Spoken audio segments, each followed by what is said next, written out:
با همه لحن خوش‌آواییم در به در کوچه تنهاییم. ای دو سه تا کوچه ز ما دورتر،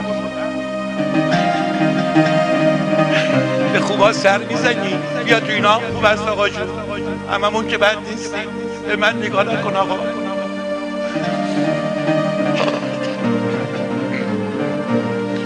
ای دو سه تا کوچه ز ما دورتر، نغمه تو از همه پرشورتر.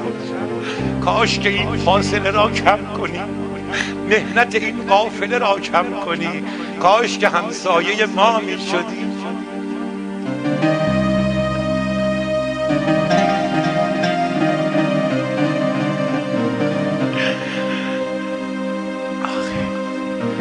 کاش که همسایه ما می شدی، مایه آسایه ما می شدی. هر که به دیدار تو نایل شود، یک شب حلال مسائل